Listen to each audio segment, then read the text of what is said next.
Evanescence, they're a funny one. I came up in the era of Bring Me to Life ear rape memes and Filthy Frank. I'm sure that man was screaming wake me up inside, unless I have false memories. Been a minute since I watched Filthy Frank. But mimetic quality aside, I did always enjoy Bring Me to Life. And I've been meaning to listen to Fallen for like 10 years and I still never have. It's got the Ergo Proxy album cover, an anime that I actually like for once. Still never checked the album out though, even as I rekindled my love of nu metal and that whole era of music. So I figured it was finally time to stop sleeping on this and give it a shot. Here's what I thought.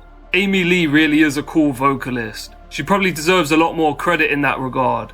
The lyrics on this album, they really are much better than a lot of the alt metal or nu metal around the same time, I feel. Much easier to take seriously than a lot of that stuff is. The guitar I find to be an especially strong element of this album. It's not doing anything crazy or anything you haven't heard before, but like it's just so assertive and does exactly what I think it should be doing for music like this. Kinda like slamming down and crunching. Generally most of the songs go quite hard, and the symphonic elements I actually mess with quite a bit, despite not being big on symphonic rock music. Most of the songs have engaging lyrics. For example, Everybody's Fool is about how celebrities are fake basically, and how they have no shame at all in selling you a lie. Another good example is Tourniquet, which is about a Christian who kills themselves and then worries and questions if they've now doomed themselves to a much more painful existence in hell. And now they will never reach the heavens that they have lived their life hoping to get to. There are a couple songs that unfortunately aren't that interesting as well though. Reading the story behind what inspired Haunted,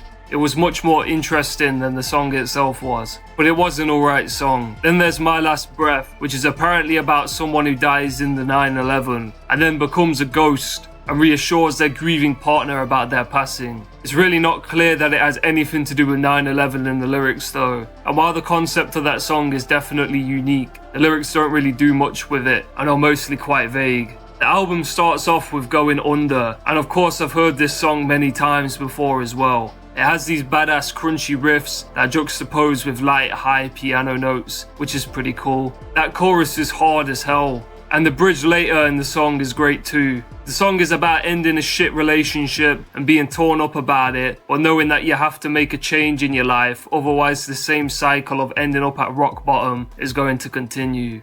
I believe what she wants to change is a need for codependency, a need for a man to support her. I think this because of the line, "Don't want your hand this time, I'll save myself." And I mean Amy's need for a man to save her is a constant theme throughout this album, and we see many aspects of this. The last song, Whisper, is like she doesn't have the wish to only depend on herself, and instead Amy is begging for some illusory lover to save her from all of her pain and her shit life. It's a good song, but I must mention the chanting in Latin at the end is a bit cheesy.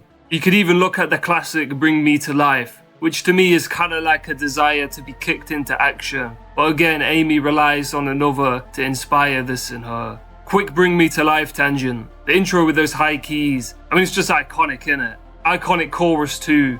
The whole song is iconic. It's a great song to scream along to. I always like the back and forth between Amy and Paul McCoy in the song. Paul McCoy is kinda a lot more silly, but I rate it anyway. Yeah, I already mentioned, but I do think this song is really cool actually. But getting back to pointing out the theme of this album, we have My Immortal, which is a piano-focused ballad with violins swelling up during the choruses. It's about the after effects of a breakup really, the loneliness and sadness after having what Amy considers a part of herself ripped away. The topic of the song may be quite played out, but it is pretty good lyrically if you ask me. This is the other side we see when she loses a man who she got with to satiate her need for another to support her. And she had grown to rely on him so much. Now it's like she crawls through life and doesn't have the strength to walk. Then we have Taken Over Me, which is a love song really. Amy expresses a huge level of devotion on this track, an almost disturbing level of devotion where she paints herself out to be sorta like a slave. She'll give up everything for him. He's taken over her, overriding her own life.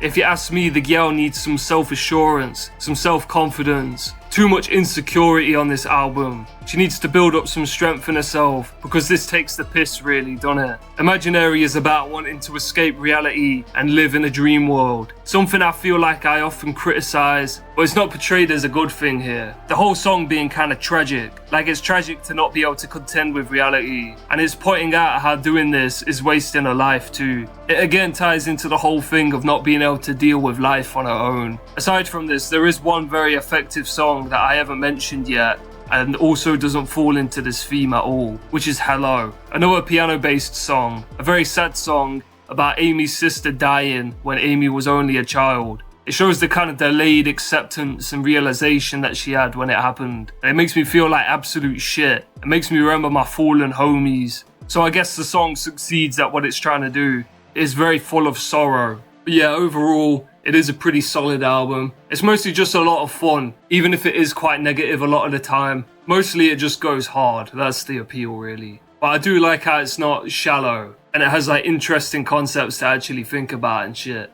I give it 7 cats out of a possible 10 cats. Pretty good. But yeah, that's about it for this review.